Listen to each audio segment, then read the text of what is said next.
42வது சங்கீதம், 42வது சங்கீதம்.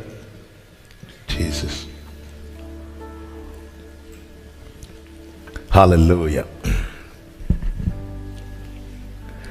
42வது சங்கீதத்தின் 9வது வசனத்தை வாசிக்க கேட்கலாம். சங்கீதம் 42:9. நான் என் கண்மலையாகிய தேவனை நோக்கி, ஏன் என்னை மறந்தி? சத்ருவினால் ஒடுக்கப்பட்டு நான் ஏன் துக்கத்துடனே திரிய வேண்டும் என்று சொல்லுகிறேன்.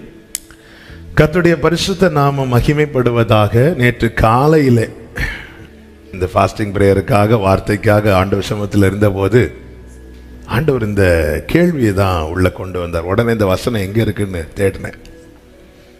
நான் ஏன் துக்கத்துடனே திரிய வேண்டும்? இதுதான் தாவீதுனுடைய கேள்வி.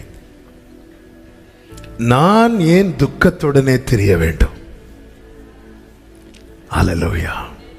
இந்த கேள்வியோடு வந்திருக்கிற, இதை கேட்டுக்கொண்டிருக்கிற ஒவ்வொருவரோடும் கர்த்தர் பேசுவாராக. என்னால் உறுதியாய் சொல்ல முடியும், நிச்சயமாய் சொல்ல முடியும். ஏன்னா பல நேரங்களில் நான் எடுக்கிற பிரசங்கம் வேறொன்றாக இருக்கும். ஆனால் ஆவியானவர் அந்த சமயத்தை கேட்ட வார்த்தையை அப்படியே இருதயத்தில் கொண்டு போடுவார். அப்போ தேவன் சில உள்ளங்களோடு வார்த்தையின் மூலமாய் இடைவிட விரும்புகிறார் என்பதை புரிந்து கொண்டு அந்த பிரசங்கத்தை அப்படியே மாற்றி வச்சுட்டு, ஆனால் என்னைக்காவது ஒரு நாள் ஆண்டவர் பேச வச்சிருவாங்க. ஆனால் அந்த டைம் நான் என் துக்கத்துடனே தெரிய வேண்டும். தாவீதுக்குள்ளே இந்த கேள்வியை தாவீது வேற யாரையும் பார்த்து கேட்கல, ஆண்டவரை பார்த்தே கேட்கிறார். சத்துருவினால் ஒடுக்கப்பட்டு நான் ஏன் துக்கத்துடனே திரிய வேண்டும்? ஆமென். தாவீது இந்த கேள்வியை கேட்கிறாருன்னா அதே சங்கீதத்தில் தாவீது என்னெல்லாம் செய்யறாருன்னு சொல்லி இருக்கிறார். 1-2 வசனங்கள்ல பார்த்தீங்கன்னா, அவன் தேவனை எல்லாரை விட ரொம்ப வாஞ்சிக்கிறவன். மானானது நீரோடையை வாஞ்சிப்பது போல என் ஆத்மா என் தேவனே உம்மை காண என் உள்ளம் இப்படி வாஞ்சிக்கிறவன். உம்மை மான்கள் நீரோடை வாஞ்சிக்கிறது போல வாஞ்சிக்கிற நான் ஏன் துக்கத்துடனே தெரிய வேண்டும்? 4வது வசனத்தில் தாவீது சொல்லுகிறார், நான் தேவாலயத்துக்கு எப்படி போவேனாம்? களிப்போடு மகிழ்ச்சியோடு போய் வருவேன். ஆண்டவரே, கடமைக்காக ஒரு கூட்டத்தார் போறாங்க, நிர்பந்தத்தின் பேர்ல ஒரு சிலர் போறாங்க. ஆனா நான் அப்படி சர்ச்சுக்கு போகலையே ஆண்டவரே, நான் ரொம்ப சந்தோஷமா தானே சர்ச்சுக்கு போயிட்டு வரேன். அப்படி இருந்தும் நான் ஏன் துக்கத்துடனே தெரிய வேண்டும்? ஆமென். நான் ரொம்ப வாஞ்சிக்கிறவங்கள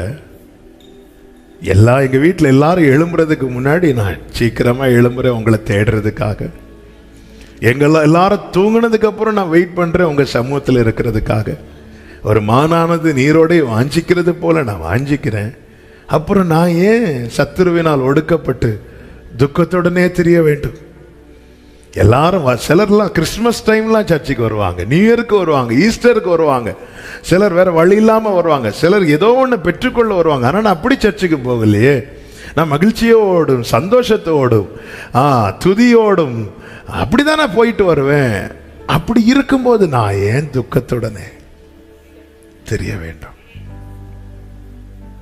5-11 வசனங்கள்ல சொல்லுகிறார், இன்னும் துதிப்பேன். இன்னும் துதிப்பேன்னா இப்போ துதிச்சிட்டு இருக்கிறார், இதுக்கு முன்னாடி துதிக்கிறார்.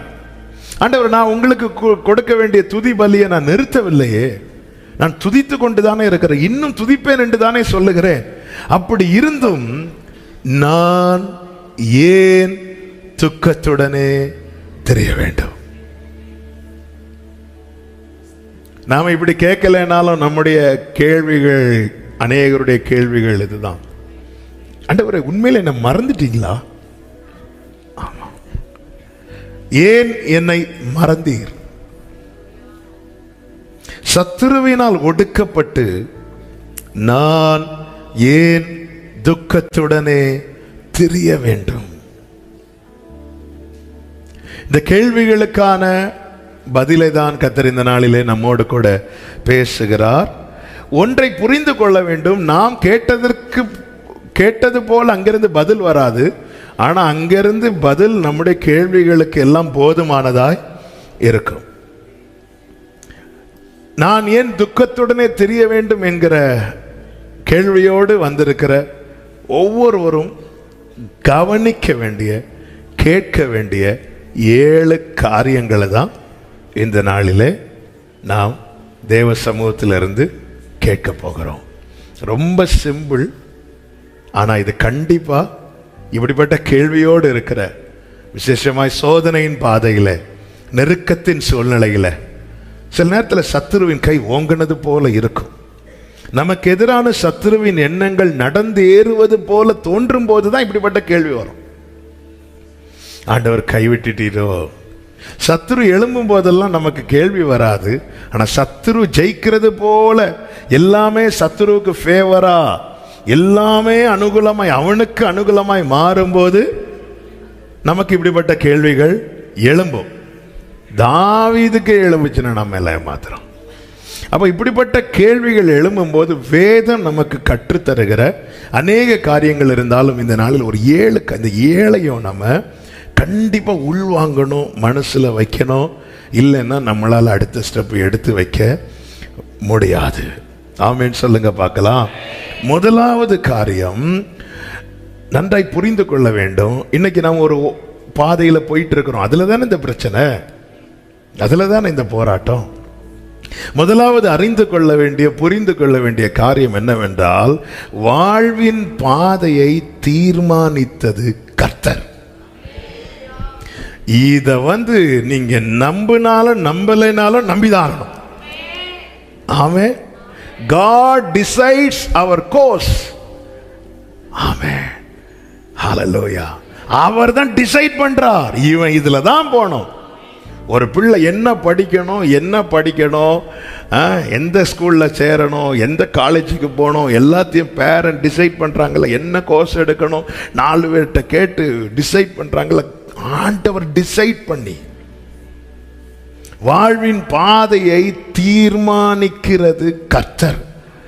இத ஒரு தேவ பிள்ளை மனசுல புரிந்து கொள்ளணும். நான் ஒன்னு இப்படி நினைச்சேன்ப்பா, ஆனா எனக்கு என்னை தாண்டி எப்படியோ மாறிட்டுன்னு அவர் சொல்றாருன்னா அவருக்கு மிஞ்சின ஒரு வல்லமை இருக்குன்னு தானே அர்த்தம். இல்ல, உலகத்தில் இருப்பவனிலும் உங்களுக்குள்ளே இருக்கிறவர் பெரியவர். எபிரேயர் 12:1 என்ன சொல்லப்பட்டிருக்கிறது? நமக்கு நியமித்த, நீ ஓட்டத்தை நியமித்து ஓடு என்று பைபிள் சொல்லல, நமக்கு. வாசிங்க குயிக்கா. ஆகையால் மேகம் போன்ற இத்தனை திரளான சாட்சிகள் நம்மை சூழ்ந்து கொண்டிருக்க, பாரமான யாவற்றையும் நம்மை சுற்றி நெருங்கி நிற்கிற பாவத்தையும் தள்ளிவிட்டு விசுவாசத்தை துவக்குகிறவரும் முடிக்கிறவருமாய் இருக்கிறார். இந்த வசனத்துல ஒரு காரியத்தை நீங்க கவனிச்சீங்கன்னா தெரியும். நமக்குரிய பாதை அல்லாத எல்லா பாதையிலும் என்னதான் இருக்கு? பாரமும் இருக்கு. சத்தமா சொல்லுங்க, பாவமும் இருக்கிறது. எனக்குன்னு ஒரு பாதையை தேவன் போட்டிருக்கிறார். எனக்குரிய பாதை அல்லாத எல்லா பாதையிலும் பாரமும் இருக்கிறது, பாவமும் இருக்கிறது. நீ அதை தள்ளி விட்டு ஓடு, அதை தள்ளி விட்டு ஓடு, அதை தள்ளி விட்டு. அந்த இழுக்க பார்ப்பான் பிசாசானவன். சோதோம் கோமராவை தூரத்திலிருந்து பார்க்கும்போது லோத்தின் கண்களுக்கு அது கர்த்தரின் தோட்டம் போல தெரிஞ்சுதான். எப்படி இழுத்தான் பாத்தீங்களா? இழுக்க பார்க்கிறான். எனக்குன்னு தேவன் நியமித்த பாதையில நான் போய் தான் ஆகணும், நான் நடந்து தான் ஆகணும். அதுல முள் இருந்தாலும் அதை நான் கிராஸ் பண்ணி தான் ஆகணும். அதில் அக்கினி இருந்தாலும் நான் அதை கடந்து தான் ஆக வேண்டும். அது தண்ணீர் இருந்தாலும் நான் அதை கடந்து தான் ஆக வேண்டும். மற்ற பாதைகள் கண்களுக்கு குளிர்ச்சியா இருக்கலாம், ஆனால் அதுல இருப்பது அனைத்தும் பாரமும் பாவமுமே.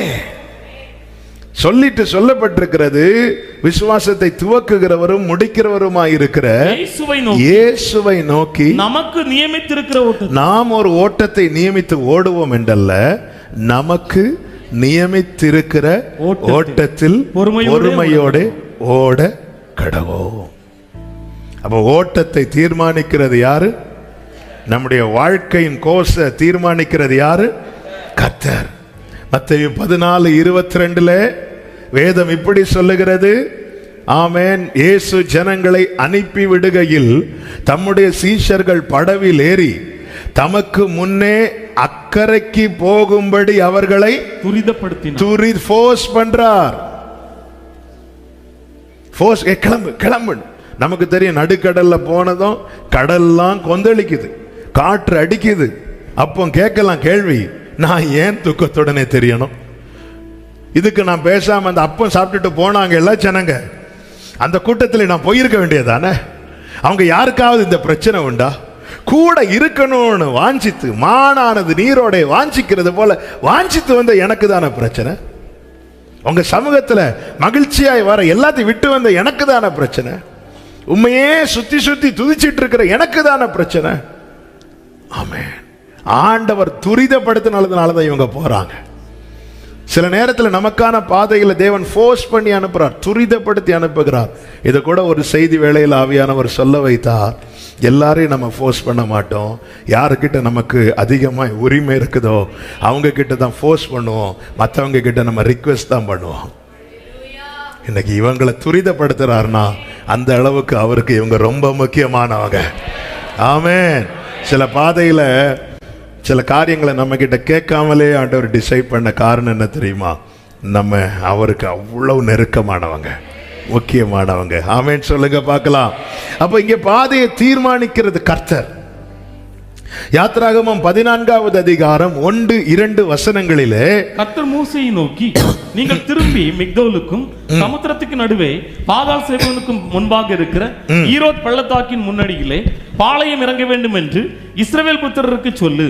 அதற்கு எதிராக சமுத்திர கரையிலே பாளையம் இறங்குவீர்களாக. கர்த்தர் டிசைட் பண்றார் எங்க பாளையம் இறங்கணும். அங்க பாளையம் இறங்கணும். அடுத்து யார் வர போறா? பார்வோன் வர போறான். முன்னாடி என்ன இருக்க போகுது? செங்கடல் இருக்க போகிறது. நான் ஏன் ஆண்டவரை இவ்வளவு கஷ்டப்படணும்? பெலிஸ்தியருக்கு தேசம் வழியாய் போகிறது சமீபமா இருக்கும்போது நான் ஏன்? ஆமென். ஆண்டவர் டிசைட் பண்றார்.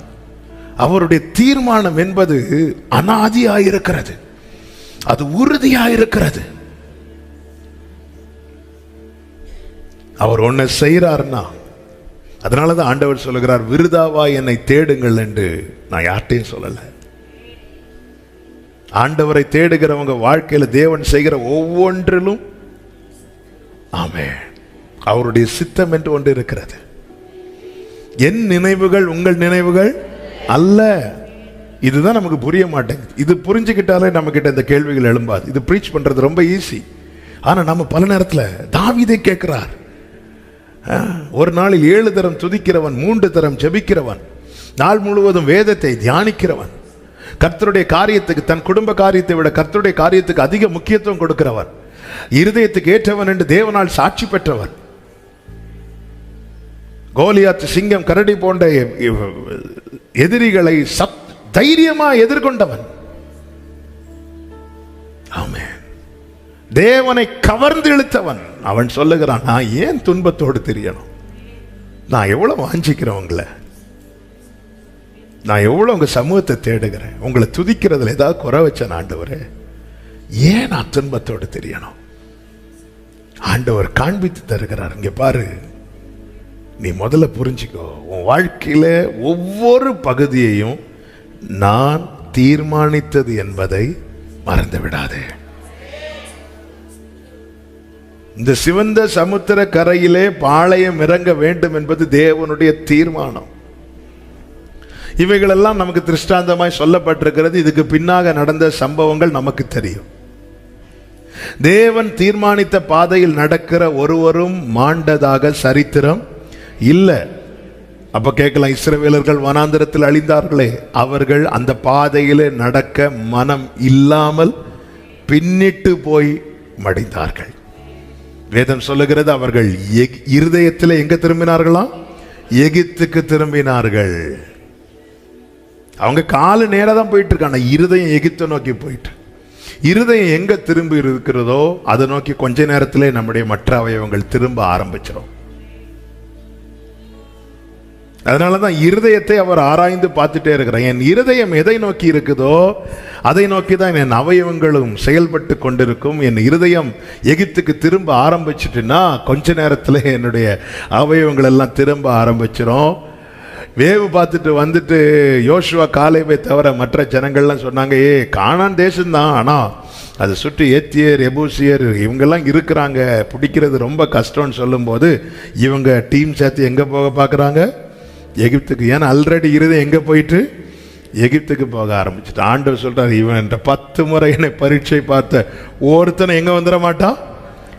ஆனால் யோசுவாவோ காலேபோ அப்படி அல்ல, அவர்களும் சுதந்தரிப்பார்கள். அப்போ ஒரு காரியம் தெளிவாய் தெரிகிறது, எனக்கு நியமித்த பாதையில் நான் நடந்தால் அது கஷ்டமோ நஷ்டமோ நெருக்கமோ வியாகுலமோ எனக்கு நியமித்த பாதையில் நான் நடப்பேன். ஆனால் இந்த தீபம் பாதியிலே அணைய என் தேவன் விட மாட்டார். அல்லேலூயா. காற்று கொந்தளித்தது, கடல் கொந்தளித்தது, படகு அலைவுபட்டதை தவிர அமிழவில்லை. இதுதான் இன்னைக்கு வாழ்க்கை படகு என்பது எப்படி இருக்கு? அலைவுபட்டு கொண்டிருக்கு. ஆனா இன்னைக்கு வரைக்கும் அமிழவில்லையே. அவன் நல்ல வேகமா ஓடின படகுகளை காணவில்லை. ஆனா இத்தனை காற்றடித்தும் இத்தனை கடல் கொந்தளித்தும் என் வாழ்க்கை படகு அமிழாமல் காக்கிற அவருடைய கிருபைகளுக்காக ஸ்தோத்திரம். ஹல்லேலூயா, ஹல்லேலூயா.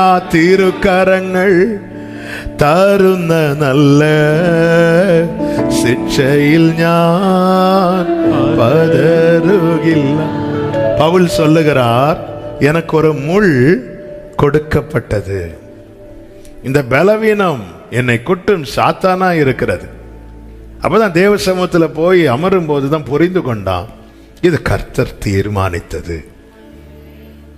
இந்த வார்த்தையை 2 வாரங்களாக ஆண்டவர் சொல்ல வச்சிட்டு இருக்கிறாங்க. சில முட்கள் குத்துறதை எடுத்துடலாம், ஆனா கொடுத்ததை என்னதான் செய்யணும்? வாங்கிதான் ஆகணும்.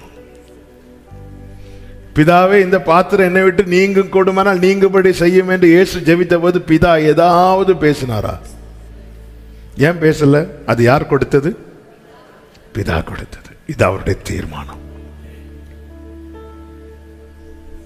பவுல் சொல்லுகிறார், என் மாம்சத்தில் ஒரு முள் குத்தினது இல்லை, என் மாம்சத்தில் ஒரு முள் கொடுக்கப்பட்டது.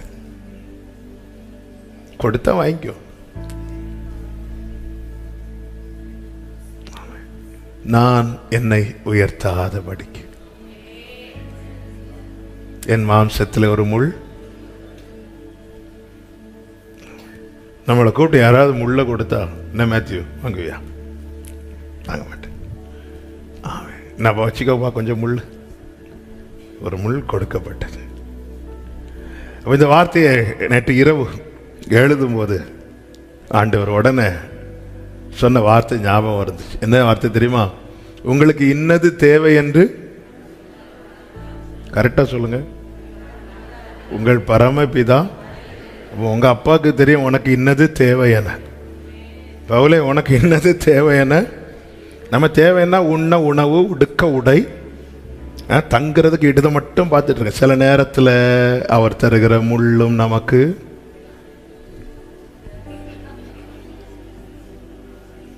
அது வேணா நீங்க வாங்கிக்கோங்க.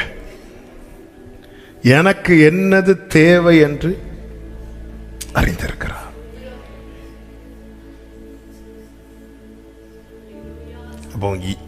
அப்போ எனக்கு பவுல் சொல்றார், அதனாலதான் கீழே சொல்றார் என் பலவீனத்தை குறித்து. ஏன்னா அது எனக்கு இப்போதைக்கு தேவை. இல்லைன்னா நான் என்னை உயர்த்தி இருப்பேன். நான் என்னை உயர்த்தாதபடிக்கு ஒரு முள் எனக்கு, என் மாம்சத்தில் ஒரு முள் கொடுக்கப்பட்டிருக்கிறது. எப்படியெல்லாம் உயர்த்திருப்பார். முள் இருக்கும் போதே சில பேதுருவை கண்டிச்சதை கலாத்தியருக்கு எழுதுறார். எல்லாரும் காண கேட்க. எல்லாரும் படிங்க. நான் யார்கிட்ட சண்டை போட்டிருக்கிறேன்? சீனியர் பாஸ்டர்டையே சண்டை போட்டிருக்கிறேன். நான் உங்களை விட அதிகம் அந்நிய பாஷை பேசுகிறேன். நான் உங்களை விட அதிகமா. அது மாத்திரம் இல்ல, ஆண்டவர் ஒரு பெரிய காட்சியை காண்பித்து கொடுக்கிறார். 3வது வானத்துக்கு போய் பார்த்துட்டு வந்து அந்த இடத்துல தான் பவுல் எனக்கு வெளிப்படுத்தப்பட்ட அந்த வசனத்தை வாசிங்க. 2 கொரிந்தியர் 12:7. அன்றியும் எனக்கு வெளிப்படுத்தப்பட்டவைகளுக்குரிய எனக்கு வெளிப்படுத்தப்பட்டவைகளுக்குரிய மேன்மையின் நிமித்தம் நான் என்னை உயர்த்தாதபடிக்கு என் மாம்சத்திலே ஒரு முள் கொடுக்கப்பட்டிருக்கிறது. எனக்கு வெளிப்படுத்தப்பட்ட மேன்மை, abundance of the revelations, எனக்கு வெளிப்படுத்தப்பட்ட மேன்மை நிமித்தம் நான் என்னை உயர்த்தாதபடிக்கு என் மாம்சத்திலே ஒரு முள் கொடுக்கப்பட்டிருக்கிறது. அடுத்த வார்த்தையை வாசிங்க. என்னை நான் உயர்த்தாதபடி. என்னை திரும்ப திரும்ப பவுல் 2 தடவை அந்த வார்த்தையை மென்ஷன் பண்றாரு. என்னை நான் உயர்த்தாதபடிக்கு அது என்னை குட்டும் சாத்தானுடைய தூதனாய் இருக்கிறது. அப்போ இந்த பலவீனம் எப்பெல்லாம் வந்து மேல நிக்குது, எங்கெல்லாம் நான் என்ன உயர்த்தணும் நினைக்கிறேனோ அந்த இடத்துல இந்த முள் வந்து என்னை நான் உயர்த்தாதபடிக்கு தடுத்துட்டு இருக்குது. இந்த வெளிப்பாடு பவுலுக்கு கிடைச்சது சொல்றார், என் பலவீனத்தை குறித்து நான் இல்லைன்னா முள்ளு குத்திச்சு பேதுருக்கு ஒரு லெட்டர் போட்டு ஜோமன சொல்லியிருப்பார்.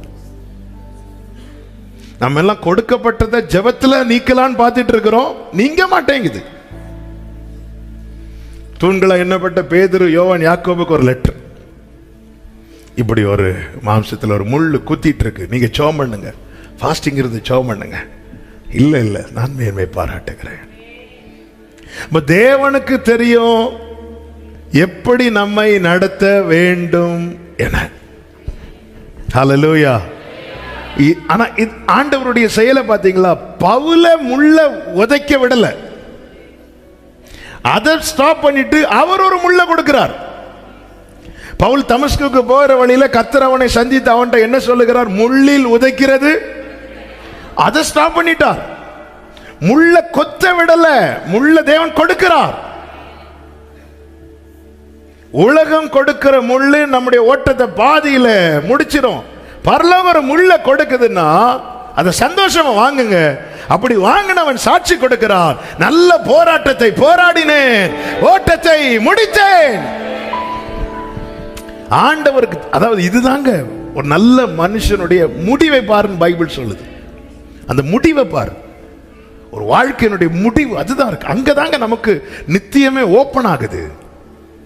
நம்ம நித்தியமா மகிழ போறோமா, நித்தியமா அழ போறோமாங்கிறது அந்த முடிவிலிருந்து ஓப்பன் ஆகுது.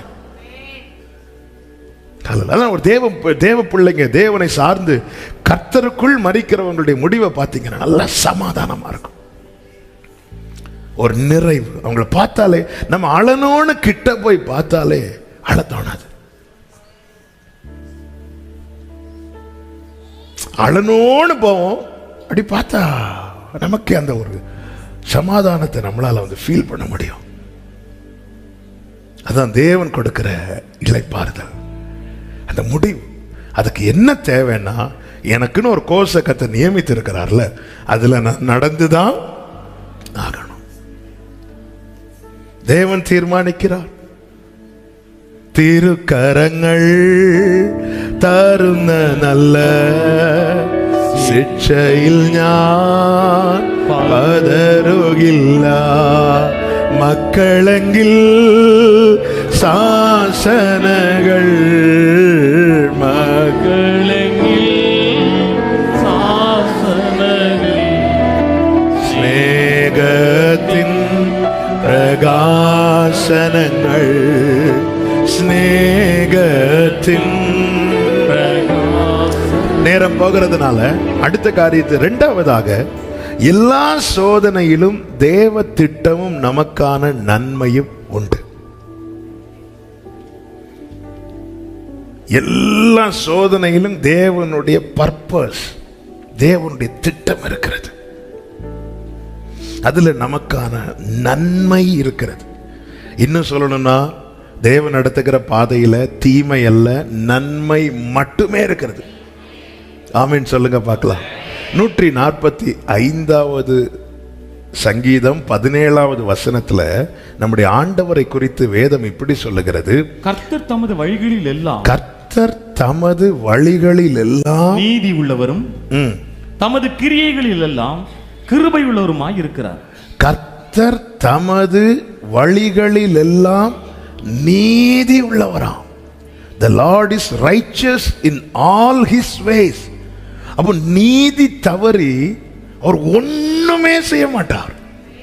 ஒரு தேவ பிள்ளைக்கு அதெல்லாம் புரிந்து கொள்ள வேண்டிய அடுத்த காரியம் என்னன்னா, இதை இப்படி சொல்ல விரும்புகிறேன், a good God can never plan a bad things. ஒரு நல்ல தேவன் ஒரு நாளும் தீமையான காரியத்தை திட்டம் பண்ண மாட்டார். ஏன்னா கர்த்தர் தமது வழிகளில் எல்லாம் நீதி உள்ளவர். அப்ப என்ன இப்படி நடத்துற விஷயத்துல அவர் எனக்கு ஒரு அநீதியும் செய்யல. அப்படி ஒரு அநீதியும் செய்யாம இருக்கும்போது நான் அவர்கிட்ட எப்படி கொஸ்டின் பண்ண முடியும்? என் தேவன் நீதி உள்ளவர். அப்போ பாருங்க, சத்ருவினால் நான் ஒடுக்கப்பட்டு நடக்கிறேன்னா அப்ப அந்த இடத்துல நமக்கு எப்படி தோணும்னா, ஆண்டவர் யாருக்கு சப்போர்ட் பண்றாங்க? சத்ருவுக்கு சப்போர்ட் பண்றது மாதிரி தோணும். ஆனா வேதம் சொல்லுகிறது அப்படி இல்லப்பா, அவர் நீதி உள்ளவர். ஒன்னு ரெண்டு காரியத்தில் இல்ல, தமது எல்லா வழிகளிலேயும், எல்லா வழிகள். அப்ப இதுல கர்த்தர் தம்முடைய நீதியை விளங்க பண்ண போகிறார். ஆமென்.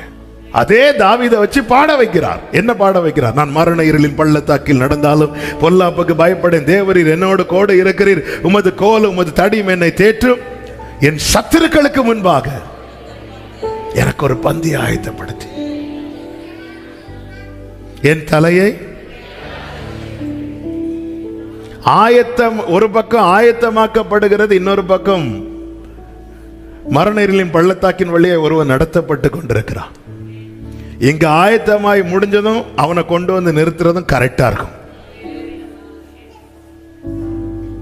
ஹல்லேலூயா.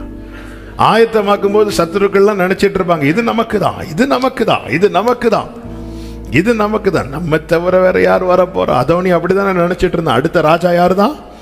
நான் தான், நான் தான். ஆனா அவனுக்கு தெரியல, அங்க ஒருவன் ஆயத்தமாக்கப்பட்டு கொண்டிருக்கிறான். ஆயத்தமாக்கப்பட்டு முடிந்ததும் அதோனியா இருப்பான்னு பார்த்தா சாலமோன் வந்து இருக்கிறான். இதுதான் தேவனுடைய நீதி. தேவனுடைய திட்டத்தில் தீமை கிடையாது. பக்கத்தில் இருக்கிறவங்களை பார்த்து சொல்லுங்க, தேவனுடைய திட்டத்தில் தீமை கிடையாது. அதனாலதான் இஸ்ரவேலர்கள் பாடின பாட்டுல பிரதானமாய் நிற்கிற வார்த்தை என்ன தெரியுமா? கர்த்தர் நல்லவர். ஆண்டவர் ஒருபோதும் தீமையான காரியத்தை திட்டம் பண்ண மாட்டார். என் கர்த்தர் நல்லவர், கர்த்தர் நல்லவர், என் தேவன் பெரியவர். கர்த்தர் நல்லவர், நம் தேவன் பெரியவர், பெரியவர் பரிசுத்தர் நிறைந்தவர் உண்மை உள்ளவர், பெரியவர் பரிசுத்தர் கிருபைகள் நிறைந்த உண்மை உள்ளவர். பிரியமானவர்களே, அவர் நல்லவர் மட்டுமாங்க, தேவன் அன்பாகவே. இப்படி அன்பே உருவான கர்த்தர் நம்மை குறித்து தீமையான காரியத்தை பிளான் பண்ணுவாராங்க. ஆண்டவர் என்ன சொல்லுகிறார்? எரேமியா 29:11, நீங்கள் எதிர்பார்த்திருக்கும் முடிவை உங்களுக்கு கொடுக்கும்படிக்கு உங்கள் பேரில் நினைத்திருக்கிற நினைவுகளை நான் அறிவேன். எனக்கு தெரியும்பா என்ன கொடுக்கணும். நீ ஒன்னு எதிர்பார்த்துட்டு இருக்கிற, அதை எப்படி கொடுக்கணும்னு எனக்கு தெரியும். அடுத்து என்ன சொல்லுகிறார்? அவைகள் தீமைக்கல்ல, தீமைக்கு அல்ல அல்ல, சமாதானத்துக்கு ஏதுவான. என்னை குறித்த அவருடைய நினைவில் என்ன இல்ல சொல்லுங்க. என்னை குறித்த என்னுடைய நினைவில் தீமை இருக்குது. என்னை குறித்து இந்த உலகத்தில் மற்றவர்கள் நினைக்கிற நினைவில் தீமை. அவங்க நன்மைன்னு செய்ய வர்றதுதான், அது எதுவா மாறிட்டு தீமை. ஆனா ஆண்டவருடைய திட்டம் அப்படி கிடையாது. அவர் நடத்துகிற பாதையை வைத்து நீ தீர்மானிக்காத என்ன ஆண்டவர் கைவிட்டார், என்ன ஆண்டவர் மறந்துட்டார். இல்ல, இனி அடுத்த பாயிண்ட் சொல்லும் போது உங்களுக்கு அது புரிய வரும். ஆனா ஒண்ணு நீங்க தெரிஞ்சுக்கணும், தேவன் ஒரு திட்டத்தை வைத்து இதுல நடத்துகிறார். இந்த திட்டத்தில் தீமை கிடையாது. எத்தனை பேர் நம்புறீங்க? எதை வச்சு சொல்ற? தேவனுடைய திட்டத்துல தீமை கிடையாது. ஏன்னா நான் நல்லவன், ஏன்னா நான் ரொம்ப அப்படி இல்லை, ஏன்னா அவர் நல்லவர். அவர் என்னை ஒருபோதும் கைவிட மாட்டார். நல்லா புரிஞ்சுக்கோங்க பிரியமானவர்களே. தாவீதின் வாழ்க்கை, யோசேப்பின் வாழ்க்கை, மொர்தெகாய் வாழ்க்கை, பரிசுத்தவான்களுடைய வாழ்க்கை, வேதத்தில் சொல்லப்பட்டிருக்கிற தேவ பிள்ளையுடைய வாழ்க்கையில் அவங்க கடந்து வந்த பாதையை பார்த்தீங்கன்னா, தாவீதே எடுத்துக்கும். சிங்கம், கரடி, கோலியாத்தன எத்தனை பிரச்சனைகள். தேவ திட்டத்தை பார்த்தீங்களா? சிங்கத்தை, கரடியை அவன் அனுப்பிவிட்டு அவனை பழக்க வைக்கிறார்.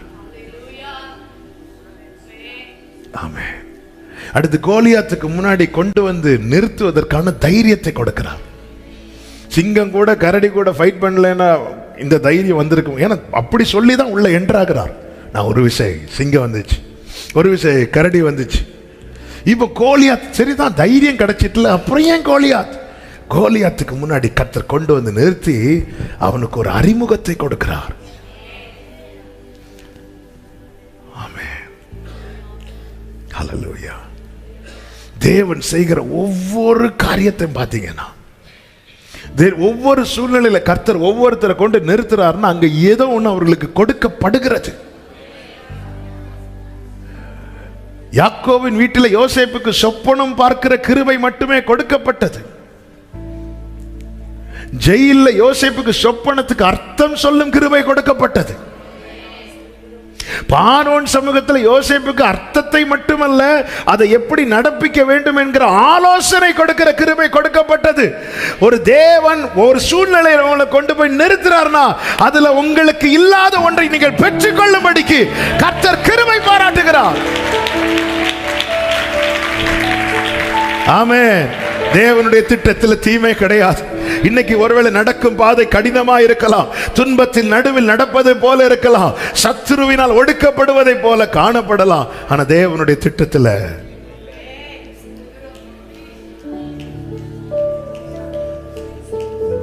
ஆமென் சொல்லுங்க. தேவனுடைய திட்டத்தில் தீமை கிடையாது. மொர்தெகாய் எல்லாம் மகா போன வாரம் தியானித்தோமே, மகா துயர சத்தமா அழுதான். அடுத்த செகண்ட் அழுக ஸ்டாப் ஆகல. அந்த பாதையை அவன் கடந்து வருகிறான். அந்த பாதையை அவன் கடந்துதான் ஆகணும். இது தேவன் தீர்மானிக்கிறார். அப்படி வந்தாதான். ஆனா தேவனுடைய திட்டத்தை பார்த்தீங்களா? ஆமான் என்கிறவன் எழும்புறதுக்கு முன்னாடி எஸ்தரை உள்ள கொண்டு போயிட்டார். பார்த்தீங்களா? ஆமான் எழும்புனதுக்கு அப்புறம் எஸ்தர் போகிறதுக்கு வாய்ப்பு உண்டான வாய்ப்பே இல்லை. ஏன்னா ஆல்ரெடி அந்த சட்டத்தை வாங்கிட்டாங்க. யூதர்கள் எல்லாரையும் அழிக்கும்படியான சட்டத்தை வாங்கிட்டான். ஆனா இப்படி ஒரு பிசாசானவன் நமக்கு எதிரான காரியத்தை யோசிக்கிறதுக்கு முன்னாடியே தேவன் அதற்கு அனுகூலமான காரியத்தை செட் பண்ணி வச்சிருவார். சில காரியங்கள் சம்பந்தமே இல்லாம நடக்கிறது மாதிரி இருக்கும். என்ன சம்பந்தமே இல்லாம நடக்கும்? நல்ல ராணி வஸ்தி, வஸ்திக்கும் ராஜாவுக்கு இடையில குஸ்தி, அவ்வளவுதான். வஸ்தி இப்படி ஒரு நல்ல, எல்லாருக்கும் இடையில ஆட முடியாதுன்ட்டான். அப்படியா சப்பா இவ்வளவு தள்ளி அடுத்த ஒரு நல்ல ஒரு ராணியா ஒருத்தியை தெரிந்தெடுத்துட்டு வான்னு சொல்லும்போது தேடும்போது தான் இது முதல் 2 அதிகாரங்கள்ல நடக்குது. எஸ்தர் உள்ள வராங்க. உள்ள வந்ததும் எல்லா பெண்களோடு கூட அரண்மனையில் அவளும் ஒரு இடத்துல உட்கார்ற. அவளுக்கான டேர்ன் இன்னும் வரல, ஒண்ணுமே வரல. ஆனா ஆண்டவர் எப்படி அவளை உள்ள கொண்டு போயிட்டா பாத்தீங்களா?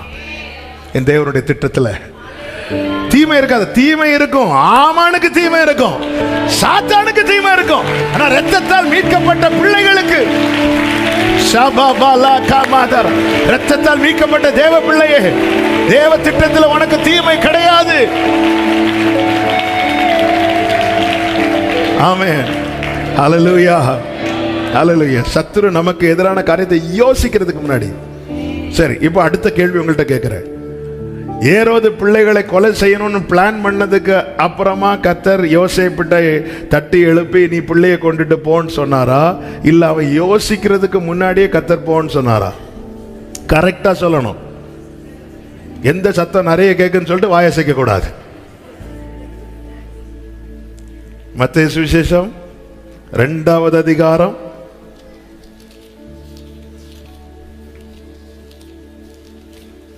அதனுடைய 13வது போன பின்பு கர்த்தருடைய தூதன் சொப்பனத்தில் யோசேப்புக்கு காணப்பட்டு ஏரோது பிள்ளையை கொலை செய்ய தேடுகிறான் அப்படி சொல்லப்பட்டிருக்கா, தேடுவான் சொல்லப்பட்டிருக்கா.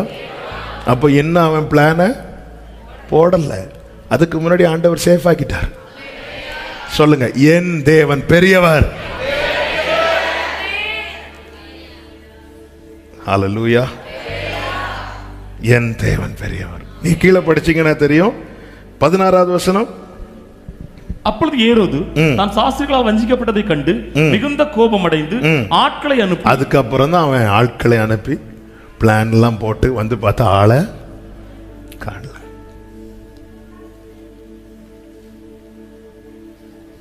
ஆண்டவர் எப்படி நம்மை பாதுகாக்கிறார். பிரச்சனை தான். ஆனா வாழ்க்கையில இப்படி ஒரு காரியத்தை கர்த்தர் தீர்மானித்து இருக்கிறார். நீங்க அடுத்த வசனம் படிச்சீங்கன்னா தெரியும். ஏசாயா தீர்க்கதரிசியினால், அந்த வசனம் தானே வாசிங்க. எரேமியா தீர்க்கதரிசியினால் உரைக்கப்பட்டது அப்பொழுது நிறைவேறிற்று. அப்ப உரைக்கப்பட்டது தானே நடக்குது. சொல்லுங்க, என் வாழ்க்கையில நடப்பது ஏரோதினால் குறிக்கப்பட்டதல்ல, தேவனால் குறிக்கப்பட்டது. எந்த பாதையையும் தாண்டிடுவே, எந்த சூழ்நிலையோ உங்க கரம் இருக்க,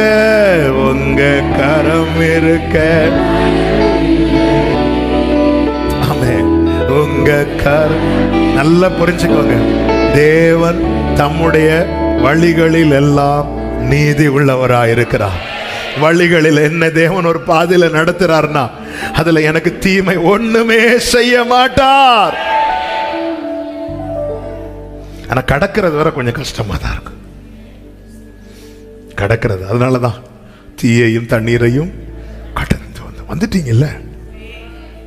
மூன்றாவதாக யோவான் 19:10-11 வசனங்கள். அப்பொழுது பிலாத்து, நீ என்னோட பேசுகிறது இல்லையா? உன்னை சிலுவையில் அறைய எனக்கு அதிகாரம் உண்டென்றும் உன்னை விடுதலை பண்ண எனக்கு அதிகாரம் உண்டென்றும் உனக்கு தெரியாதா என்றான். இயேசு பிரதியுத்தரமாக பரத்திலிருந்து உமக்கு கொடுக்கப்படாதிருந்தால், இந்த வார்த்தையை நல்ல கவனிங்க, பரத்திலிருந்து உமக்கு கொடுக்கப்படாதிருந்தால் என்மேல் உமக்கு ஒரு அதிகாரமும் இராது. என்மேல் உமக்கு ஒரு அதிகாரமும் இராது. இப்ப பிலாத்து இருக்கிறார், ஒரு அதிகாரம் உள்ள ஒரு உயர்ந்த ஸ்தானத்தில் இருக்கிறார். எல்லாரும் பிலாத்துக்கு முன்னாடி இயேசுவை பிடிச்சு கொண்டு வராங்க. இயேசுவின் நிச்சயத்தை பார்த்தீங்களா? பிலாத்து அவரை விடுதலை செய்ய மனதா இருக்கிறானா? அப்பொழுது இயேசு சொல்றாரு, பரத்திலிருந்து கொடுக்கப்பட்டால் ஒழிய உமக்கு கொடுக்கப்படாதிருந்தால் என் மேல ஒரு அதிகாரம் உமக்கு. சில நேரத்தில் சத்துருக்கள் நெருக்கிறாங்கன்னா அவர் அனுமதித்தது.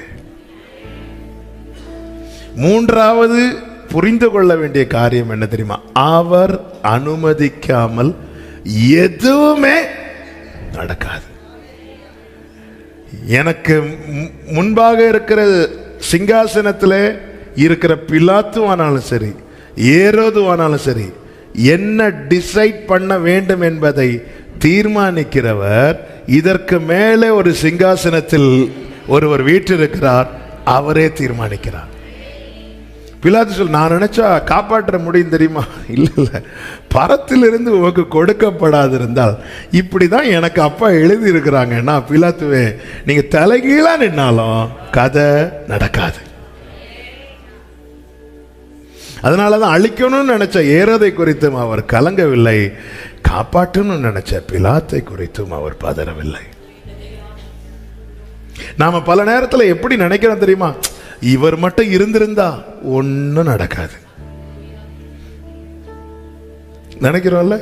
சரி, இந்த எவ்வளவு நல்ல ஆள் இந்த பிலாத்து, இவர் மட்டும் அப்பவே இருந்திருந்தா. பரத்திலிருந்து உமக்கு கொடுக்கப்படாதிருந்தால், இது பரத்திலிருந்து வெளிப்பட்ட கட்டளை, நான் சிலுவையில் அறையப்பட வேண்டும் என்று. இப்படி கொடுக்கப்படாதிருந்தால் நீங்க என்ன நினைச்சாலும் என்ன ஒண்ணும் பண்ண முடியாது. இதுதான் ஒரு தேவ பிள்ளையினுடைய நம்பிக்கை. என் தலையிலிருந்து ஒரு முடி விழணும்னா கூட அது தேவனுடைய சித்தப்படிதான் நடக்கும். சரி, இன்னைக்கு சத்துருக்கள் நெருக்கிறாங்களா, ஒரு தேவ பிள்ளை என்ன நினைக்கிறது தெரியுமா? அவர் அலோவ் பண்ணியிருக்கிறார். திக்கற்றோனாய் கைவிடேனே கலங்கிடாதே என்றதாலே. கைகளை உயர்த்தி நீரறியா நீரறியா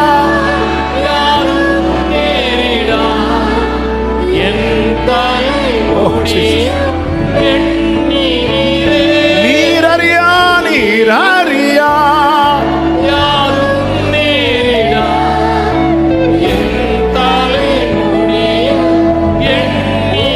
ஆண்டவர் பாத்தீங்களா மோசேகிட்ட என்ன சொல்லி அனுப்புவார் தெரியுமா? மோசே, உன் கையில இருக்கிற கோலை எடுத்துட்டு போ, ஆனாலும் பார்வோன் என் கை வல்லமையை கண்டால் ஒழிய போக வேண்டாம். கொஞ்ச தூரம் அவன் கடினப்படுத்துறான், அப்புறம் அவன் லெகுவா வரலான்னு பார்த்தா கர்த்தர் அவனை என்ன செய்தாராம்? கடினப்படுத்தினார். இது தேவனுடைய திட்டம். ஆமென். ஒருவேளை முதல் அற்புதத்தில் இவங்க வெளியே வந்திருந்தா இவங்க எதை வச்சு கொண்டாடி இருப்பாங்க? பாம்பை வச்சு. ஆமே இல்ல, எதை நினைவு கூறுவாங்க? பாம்பை. 10வது அற்புதத்தில் கர்த்தர் வெளியே கொண்டு வரார், எதை நினைவு கூற சொல்றார்? ரத்தத்தை. இது தேவனுடைய தீர்மானம். 10ல தான் உங்களை வெளியே கொண்டு வரணும்னு தீர்மானிச்சுட்டார்னா 9 நடந்தாலும் ஒரு பிரயோஜனம் கிடையாது. இது தேவனுடைய தீர்மானம். அவருடைய கை வல்லமையை கண்டால் ஒழிய ஆண்டவர் தீர்மானிச்சதுதான். அதுக்கு இடையில பார்வோன் நினைச்சாலும் கதை நடக்காது. ஏன்னா அவன் 7ல் 6ல் எல்லாம் விடுறதுக்கு என்ன ஆயிட்டான்? லெகுவாயிட்டான். கர்த்தர் என்ன செய்கிறார்? ஓஹோ, இப்பதான் விஷயமே புரியுது. 1, 2ல அவன் இருதயத்தை கடினப்படுத்திட்டான். 4, 5ல பார்வோன் லெகுவாயிட்டான். ஆனா கர்த்தர் அவன் இருதயத்தை கடினப்படுத்த. ஏன்னா தேவன் தீர்மானித்தது என்ன தெரியுமா? நீ வெளியே வரணும்னா ரத்தத்தால மட்டும்தான் வெளியே வரணும். தேவன் தீர்மானித்தது. அதனாலதான் யோபு சொல்றார், கர்த்தரிடத்திலிருந்து நன்மையை பெற்றனா. கர்த்தரிடத்திலிருந்து அந்த அவனுக்கு இன்னும் நம்பிக்கை பார்த்தீங்களா? அவரை தாண்டி ஒரு வல்லமைக்கு என்ன தொட முடியாது. அவரை தாண்டி ஒரு வல்லமைக்கு என்ன தொட முடியாது. இன்னைக்கு நான் இப்படி ஒரு சூழ்நிலையில் நான் அகப்பட்டிருக்கிறேன்னா தேவன் அனுமதிச்சிட்டார். அதனால நான் இவ்வளவு நாள் நன்மையை அனுமதிச்சார், இப்படி ஒரு காரியத்தை அனுமதிச்சிருக்கிறார். கர்த்தருக்கு ஸ்தோத்திரம். ஹல்லேலூயா. அநேக ஜெபம் பண்ணி பார்த்து காரியம் நடக்காததும் வேற காரியங்களை தேடி போறோம். சாத்தானுக்கே சிரிப்பு வரும். இல்ல, நீர் அறியா யாதும். கைகளை உயர்த்தி சொல்லுங்க. என் தலை முடியும் நீர் அறியா.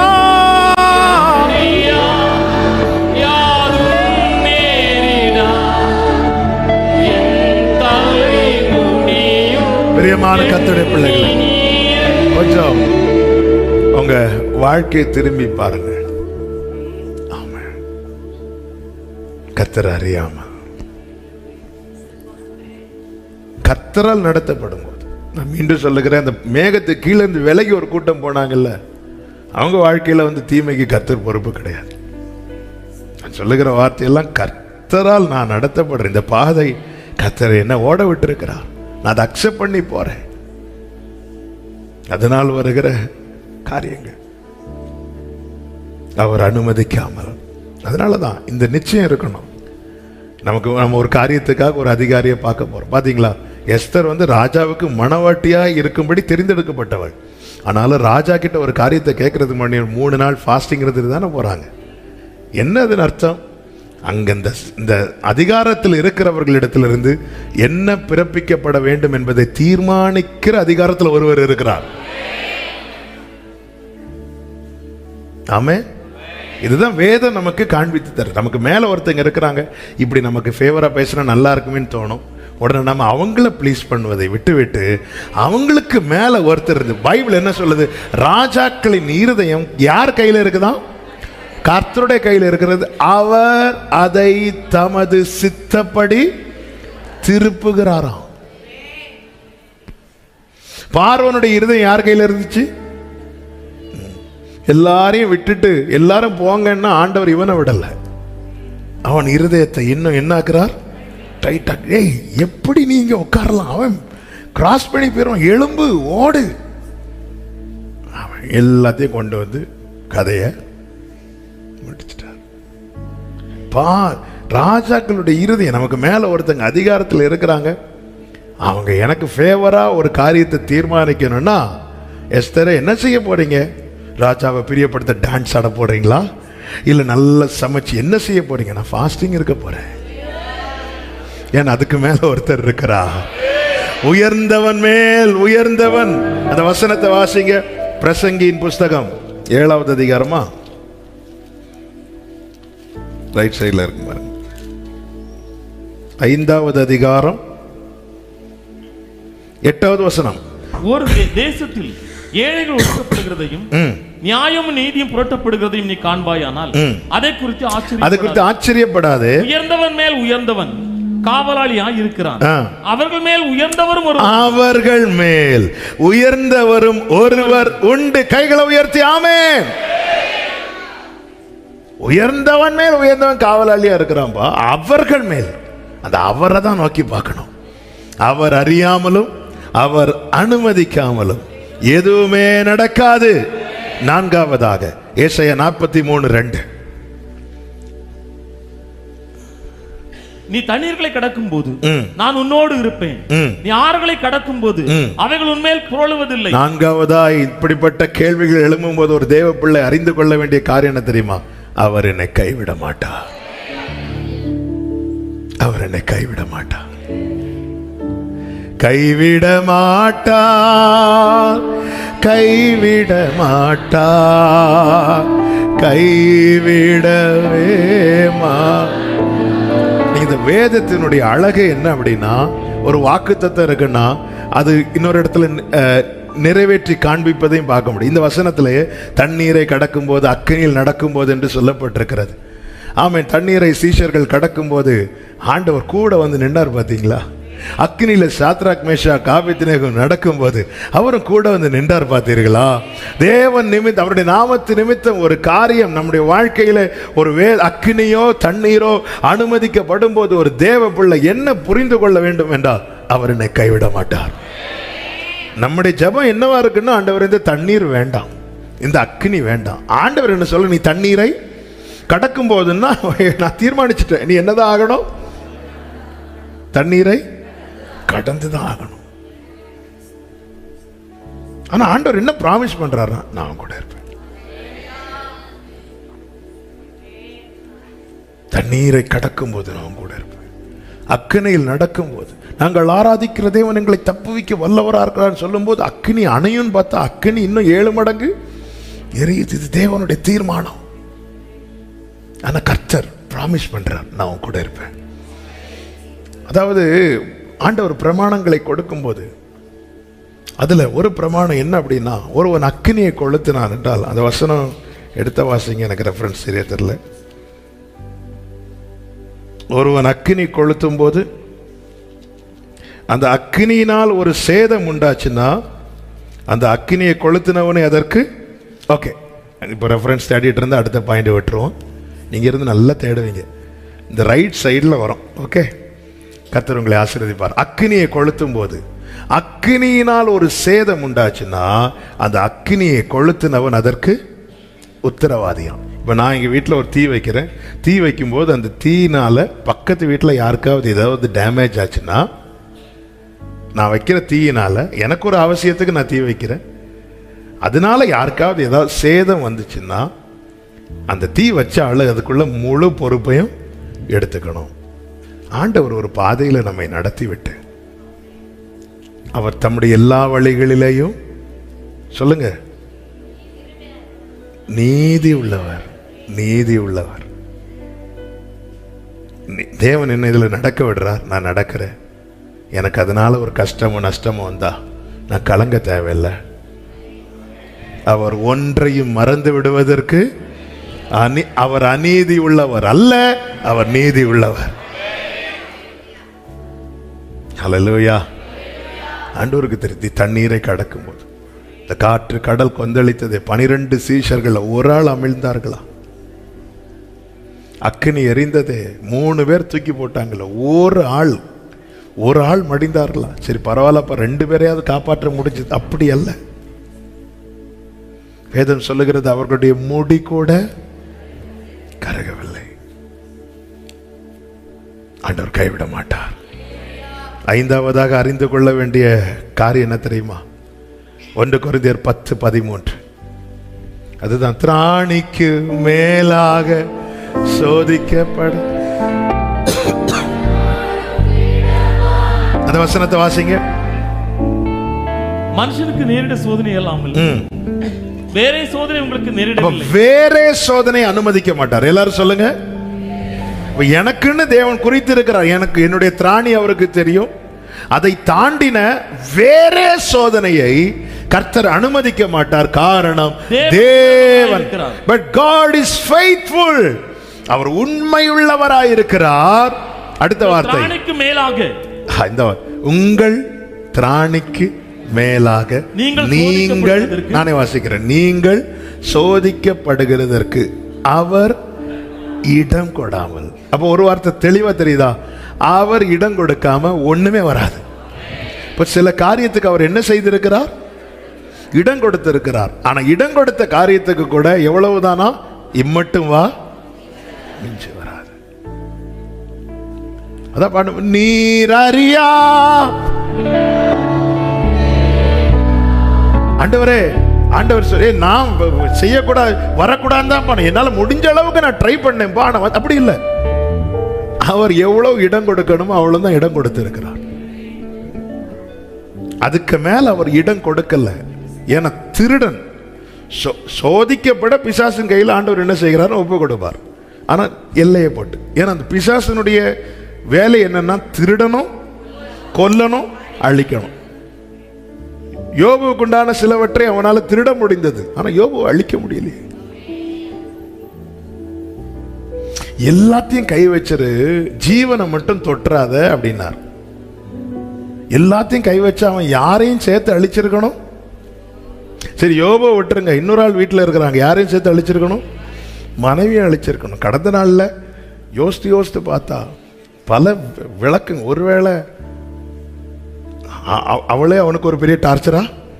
அப்படி இப்படி கடைசியில் தான் ஆண்டவர் வந்து ஒரு வார்த்தையை சொல்லுது, அவன் ஜீவன்ல உயிர்ல கை வைக்கிறாரு. ஒருத்தன் புருஷ மனைவியை இணைக்கப்பட்டதும் கர்த்தர் அவர்களை எப்படி பார்க்கிறாரு பார்த்தீங்களா? ஏன்னா எல்லாத்தையும் 2 கொடுத்தார். ஒருவேளை யோபு சொல்லியிருப்பார், ஆண்டவரே மறுபடியுமா? இல்ல, பயப்படாதீங்க, இடுக்க மறுபடியும் ஜீவன். ஆண்டவர் அதை ஒன்னா பார்க்கிறார் பார்த்தீங்களா? தேவன் இணைத்ததை. எனக்கு கடந்த 2 வாரத்துக்கு முன்னாடி அதை மெடிடேட் பண்ண வச்சாங்க. அதனால அப்படி ஞாபகத்தில் வந்ததுனால சொல்றேன். இல்லைன்னா எல்லாத்தையும் தொட்டிருக்கணும். பிள்ளைகளை தூக்குறோம், எல்லாத்தையும் கை வச்சாச்சு, மனைவியை தொடலை. ஏன்னா ஆண்டவர் சொல்ற அவன் ஜீவன்ல கை வச்சான். தேவன் ஒருவனை அல்லவா படைத்தார், அவனை ஆணும் பெண்ணுமாக படைத்தார். ஏவாளை கொண்டு வந்து இணைத்ததும் இவர்கள் 2 அல்ல 1. ஆமென். அப்போ இணைக்கப்பட்ட பிறகு தேவன் ஒருத்தனை இப்படிதான் பார்க்கிறார். புருஷனும் என்ன ஆண்கள் இப்படி தளர்ந்து போய்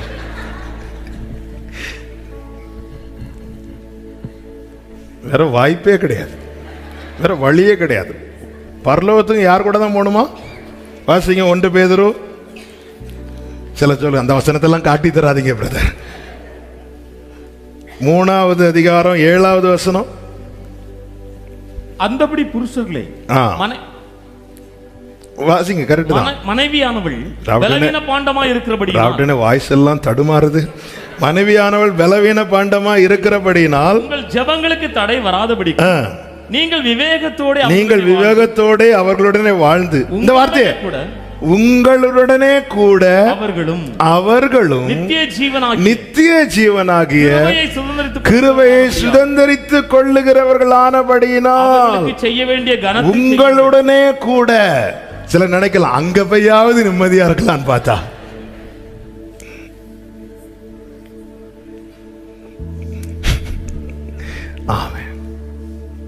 ஓகே நம்ம விஷயத்துக்கு வரும். திராணிக்கு மேலாக பாருங்க சகோதரர்கள் எவ்வளவு சந்தோஷமா பாடுறாங்க. ஆமென். கர்த்தர் நல்லவர். அப்ப ஆண்டவர் ஒரு எல்லையை போடுறாரு. இவ்வளவுதான், அதுக்கு மேல முடியாது. இல்லப்பா நீ என்ன வேணாலும் செஞ்சுக்கோ, தேவன் தான் இல்லாதவைகளையும் நீ என்ன வேணாலும், அப்படி அல்ல, அப்படி அல்ல. ஒரு எல்லையை போட்டு தான், ஒரு ஆட்டுக்கடாவை வச்சுட்டு தான் தேவன் நடத்துறார். ஆபிரகாமுடைய விசுவாசம் என்னன்னா, ஈசாக்க பிளந்து போட்டாலும் கர்த்தரால உயிர்ப்பிக்க முடியும். அதனால பலியாகவே ஒப்பு கொடுத்தான். விசுவாசத்தினாலே ஆபிரகாம் பலியாகவே அந்த தீர்மானத்தோடு வந்தான். ஆனா விசுவாசத்தோடு போறான். என்ன விசுவாசம்னா, நானும் பிள்ளையாண்டனும் போய் தொழுது கொண்டு வருவோம். இப்ப நான் என்ன, ஆபிரகாமுடைய ஃபெய்த் என்ன, நான் வெட்டி போடுவேன். கர்த்தர் வார்த்தை இருக்கிறது, வார்த்தை என்ன செய்யும், உயிர்ப்பிக்கும். அப்படியே வார்த்தை என்ன, ஈசாக்கின் இடத்துல உன் சந்ததி விளங்குண்டார். நான் என்னதான் வெட்டி போட்டாலும் அந்த வார்த்தை தானே. அவ இந்த நம்பிக்கையில போறான். ஆண்டவர் திராணி தெரியுங்க. ஒரு பையன் துடிக்கிறத தகப்பனால தாங்க முடியுமா? கர்த்தர் இந்த இடத்துல தம்முடைய வல்லமை எப்படி வேணாலும் காண்பித்திருக்கலாம்.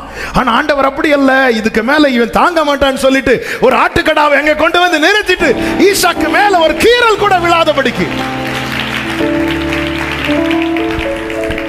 இன்னைக்கு தேவன் நடத்த விடுறாருன்னா, ஒரு ஆபிரகாமுக்கு ஈசாக்கின் திராணி தெரிஞ்சு வீட்டில இருந்த விறகு அவன் தலை மேல தூக்கி வைக்காம 3 நாள் அவனை ஃப்ரீயா நடத்தி விட்டு மலையடி வாரத்துக்கு கீழே வந்ததும் அந்த கழுதைக்கு மேல இருந்த விறகுகளை அவன் மேல வைத்து நடத்தி கொண்டு போவானா, ஒரு உலக தகப்பனுக்கு தன் பிள்ளையுடைய திராணி தெரியுமானால் பரலோக தகப்பனுக்கு அவருடைய பிள்ளைகளுடைய திராணி தெரியாதோ? இந்த வருஷம் கடினமா தாங்க இருந்துச்சு. ஒவ்வொரு நாளும் கஷ்டமா தான் இருந்துச்சு. ஒவ்வொரு வாரம் கஷ்டமா தான் இருந்துச்சு. ஒவ்வொரு மாசம் கஷ்டமா தான் இருந்துச்சு. இந்த 11 மாதம் வேதனையா தான் இருந்துச்சு. ஆனா அந்த 11ஐயும் கடக்க தேவன் பாராட்டின கிருபைகளை நினைத்து பாருங்கள். பல இரவுகள் கண்ணீர் தான், பல இரவுகள் நெருக்கங்கள் தான். ஆனா உங்களை விட லகுவான சுமை சுமந்த அநேகர் இன்னைக்கு இல்ல. நாம நிற்க காரணம் என்ன தெரியுமா? கர்த்தர் என்னை கைவிடவில்லை. இதுக்கு மேல இடம் கொடுத்திருந்தார்னா இன்னைக்கு நீங்க சந்திச்சிருக்கிறீங்க. இதுக்கு மேல ஒரு பாயிண்ட்க்கு இடம் கொடுத்திருந்தா கூட இன்னைக்கு இல்ல. 104வது சங்கீதத்துல அந்த தண்ணீர்கள் அவருடைய கண்டிதத்தால் ஓடுகிறதாம், ஓடி மேடும் பள்ளங்கள் ஏறி அதற்கான ஸ்தானத்துல போய் நிற்கிறது என்று வேதம் சொல்லுகிறது. அதனுடைய 9வது வசனத்தை வாசிங்க. அவைகள் திரும்பவும் வந்து, இந்த வார்த்தையை பாருங்க, அவைகள் திரும்பவும் வந்து பூமியை மூடிக்கொள்ளாதபடி இருக்கும் எல்லையை அவைகளுக்கு ஏற்படும். அப்ப திரும்ப வந்துச்சுன்னா சில காரியங்களை தேவன் அவருக்கு தெரியும். திரும்ப வந்துச்சுன்னா அது என்ன செஞ்சிருமா? மூடிக்கொள்ளுமா. இன்னைக்கு வரை நாம் சந்தித்த பிரச்சனைகளே இல்லைன்னு, சந்தித்த பிரச்சனைகள் அநேகம் இருந்தோம். இன்னும் அவைகள் நம்மை மூடிக்கொள்ளாம இருக்க காரணம் என்ன? கர்த்தர் ஒரு எல்லையை அவைகளுக்கு ஏற்படுத்தி இருக்கிறார். இல்லைன்னா தாவீது மாதிரி நம்ம சொல்லிருப்போமே, என் துக்கத்திலேயே விடலையே, விட்டு கொடுக்கலையே, விட்டு கொடுக்கலையே சாத்தான் கையிலும். அதனாலதான் தாவீது சொல்ல, என்ன தண்டித்தா ஆனா சாவுக்கு ஒப்பு கொடுக்கல. ஆண்டவர் அந்த எல்லையை மட்டும் குறிக்கலன்னா எத்தனை பிரச்சனைகள் நம்மள அப்படியே மூடி இருக்கும். தாவீது சொல்ற, எங்களெல்லாம் உயிரோடையே விளங்கி இருப்பார்கள். மூடலையே, அடிச்சுட்டு தான் இருக்கு ஆனா மூடலையே. ஹல்லேலூயா. அடிச்சுட்டு தான் இருக்கு, மூடல. அவர் எல்லையை போட்டார். அவருக்கு தெரியும் இதுக்கு மேல இடம் கொடுத்தா, இதுக்கு மேல இடம் கொடுத்தா. சொல்லுங்க, இயேசு நல்லவர், இயேசு நல்லவர். இதுக்கு மேல இடம் கொடுக்க மாட்டார். ஹல்லேலூயா. அதனாலதான் வேதம் சொல்லுகிறது, நாகும் 1:12, உன்னை நான் சிறுமைப்படுத்தினேன், இனி உன்னை சிறுமைப்படுத்தாதிருப்பேன். அவருக்கு தெரியுங்க, இதுக்கு மேல உன்னை நான் சிறுமைப்படுத்தினேன்பா, ஆனா இனி உன்னை சிறுமைப்படுத்தாதிருப்பேன். ஏசாயா 57:16 நான் எப்பொழுதும் வழக்காட மாட்டேன், நான் என்றைக்கும் கோபமாக இருப்பதில்லை, ஏனென்றால் வாசிங்க, ஆவியும் நான் உண்டு பண்ணின ஆத்துமாக்களும் என் முகத்துக்கு முன்பாக. அவருக்கு தெரியுங்க. அப்ப நம்ம சோர்ந்து போறதை அவர் விரும்பவில்லை. ஆமென். பிரச்சனைகள் நம்மை மூடி போடுவதை அவர் விரும்பவில்லை. கர்த்தர் ஒரு தீர்மானத்தை வைத்து நடத்துகிறார் என்றால், கர்த்தாவே நீர் நல்லவர். சில வார்த்தைகள் சொல்லும் போது இருதயம் ஆண்டவரை துதிக்க துதிக்க துடிக்குது. ஆமென். ஹல்லேலூயா. நம்ம சந்தித்த பிரச்சனை நம்மளை மூடி போட்டிருந்தா, பிரச்சனை நம்மளை மூடிட்டுன்னா அடுத்து சொந்தக்காரங்கள்லாம் உறவுகள்லாம் சேர்ந்து நம்மளை வச்சு மூடிடுவாங்க. விடலையே ஆண்டவர், விடலையே, இல்லைன்னா என்னைக்கோ நம்மளை மூடி போட்டிருப்பான்.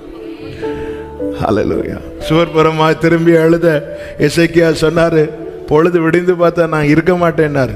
15 வருஷம் இருந்தார், மூடி போட விடலையே. ஆண்டவர் எல்லை குறித்து தான் அனுமதித்திருக்கிறார்.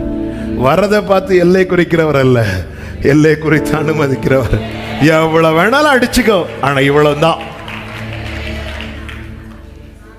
ஆமென். ஹல்லேலூயா. இந்த 2 காரியத்தை சொல்லி முடிக்கிறேன். 6வது புரிந்து கொள்ள வேண்டிய காரியம் என்ன தெரியுமா? தேவ திட்டம் நிறைவேற பிரச்சனைகள் மாற வேண்டும் என்ற அவசியம் இல்லை. பிரச்சனை ஒரு பக்கம் இருந்தாலும் தேவ திட்டம் நிறைவேறி கொண்டுதான் இருக்கும். 2 கொரிந்தியர் 12க்குள்ளே திரும்ப வரும். 7 முதல் 10 வரை உள்ள வசனங்கள், அது என்னை விட்டு நீங்கும்படிக்கு நான் 3 தடவும் ஜெபம் பண்ணினேன் 8வது வசனத்துல சொல்றார். 9வது வசனத்துல என் கிருபை உனக்கு போதும், என் கிருபை உனக்கு போதும், பலவீனத்திலே என் பலம் பூரணமாய் விளங்கும். என் பலம் எதுல தான் விளங்குறதா? பலவீனத்துல. 10வது வசனத்தை வாசிங்க. அந்தபடி நான் பலவீனமாய் இருக்கும், நான் பலவீனமாய் இருக்கும் போதே பலமுள்ளவனாய் இருக்கிறேன். அதான் ஆண்டவரே, இது மாறிட்டுன்னா நான் அதை செய்ய முடியும். அப்படி அல்ல. சில காரியங்களை தேவ திட்டம் நிறைவேற சில காரியங்கள் மாற வேண்டும் என்ற அவசியம் இல்லை. கர்த்தர் தாம் செய்ய நினைத்தது தடைபடாது. எனக்கு இப்படி இருந்துட்டுனா அப்படி இருந்துன்னா, அதான் நம்முடைய நினைவுகளே அவருடைய நினைவுகள் அல்ல. பவுல் அப்படிதான் நினைச்சார், இது மட்டும் மாறிட்டுன்னா நம்மளால முடியும். இல்லை, உன் பலவீனத்தில் என் பலன் பூர்ணமாய் விளங்கும். சில நேரத்தில் தேவன் நியமித்திருப்பார், இப்படிதான் நடக்கணும். எனக்கு மட்டும் இது இருந்துச்சுன்னா ஒன்றும் பண்ண முடியாது. இருந்துச்சுல்ல பவுல, இதுக்கு முன்னாடி ஓடி பாதியில் விழுந்தீங்களா? எனக்கு மட்டும் இந்த லாங்குவேஜ் தெரிஞ்சிருந்தா, எனக்கு மட்டும் இது தெரிஞ்சிருந்தா, எனக்கு மட்டும். தேவத்திட்டம் நிறைவேறுவதற்கு நம்முடைய பலவீனங்களோ நம்முடைய குறைகளோ தடையல்ல. காரணம், அவர் தெரிந்தெடுத்ததே இதை வச்சுதான். அதான் பவுல் சொல்ற, நான் பலவீனமா இருக்கும் போதே பலம் உள்ளவனா இருக்கிறேன். என் ஹெல்த் இப்படி இருக்குது. தேவ திட்டம் என்ன? ஆபிரகாம் சாராளுக்கு ஈசாக்கே கொடுக்கணும். ஆனா அவங்க சரீர நிலைமை என்ன? சாராள் என்ன சொல்றா? ஆபிரகாம் இந்த கிழவனுக்கு, அவரை கிழவன்னு சொல்லிட்டு அவளை கிழவின்னு சொல்லி, சிலருக்கு அதுல ஒரு சந்தோஷம். தங்களை சொல்லும் போது கூட 2 பேரையும் சேர்த்து இனி பிள்ளை பிறக்குமோ. ஆபிரகாம் சரீரத்தில் ஏதாவது மாற்றம் இருந்துச்சா? இல்லை. ஆண்டவர் அந்த பிள்ளைய இள வயதின் பலத்தை மாதிரி கொடுத்துருப்பாருன்னா கொஞ்சம் ஓகே, பரவாயில்லையே, ஸ்ட்ரென்த் எல்லாம் வந்துட்டு. வேதம் சொல்லு, சாராளின் கற்பம் எப்படி இருந்துச்சா? செத்துச்சு. ஸ்திரீகளுக்குள்ள வழிபாடு ஸ்டாப் ஆயிட்டு. கர்த்தர் கொடுக்கிறார் ஈசாக்க. தேவ சித்தம் நிறைவேறுவதற்கு இன்னைக்கு நீங்க என்னென்ன காரியங்களை பார்க்குறீங்க? திட்டம் என்பது அங்கிருந்து வருவது, பலவீனம் என்பது இங்கிருந்து நமக்கு கிடைக்குது. அங்கிருந்து வர்றதுக்கு இங்கிருந்து கிடைக்கிறது ஒண்ணுமே தடை கிடையாது. ஆமென் சொல்லுங்க. 7வது ஒரு காரியம், ஆமென். ஏன் நான் இப்படி நடக்கணும்னு கேட்டவனை வச்சு கர்த்தர் சொல்ல வைப்பார். என்ன சொல்ல வைப்பார் தெரியுமா? 119:71. நான் உபத்திரவப்பட்டது எனக்கு நல்லது. கைகளை உயர்த்தி ஆமென் சொல்லுங்க பார்க்கலாம். இதுதான் தேவனுடைய கிரியை. ஏன் ஆண்டவரே நான் இப்படி நடக்கணும், ஏன் எனக்கு மட்டும் இப்படி, ஏன் அவனை வச்சே சொல்ல வைப்பார். ஏப்பா, it is good for me, இது எனக்கு நல்லது. இதுதான் தேவன், இதுதான் நம்முடைய தேவன். காரணம், அவருடைய திட்டத்தில் என்ன கிடையாது, தீமை கிடையாது. ஆமென். நான் ஏன் ஏன் என்று கேள்வி எழுப்பன வச்ச கர்த்தர் பதிலையும் சொல்ல வச்சுட்டார். நான் உபத்திரவப்பட்டது எனக்கு நல்லது. இந்த பகல் வேளையில எத்தனை பேர் நம்புறீங்க, இன்று நடக்கிற பாதை எனக்கு கண்ணீரை கொடுப்பதா இருந்தாலும் நாளைக்கு இது நல்லது என்று சொல்லும்படிக்கு கர்த்தர் என் வாழ்க்கையில மகிமையானவைகளை செய்ய போகிறார் என்று விசுவாசிக்கிறவர்கள் மாத்திரம் நல்ல கரங்களை தட்டி தேவனுக்கு மகிமை. ஹalleluya. அப்படியே தேவ சமூகத்தில் எழுந்து நிற்கலாமா? ஆமென்.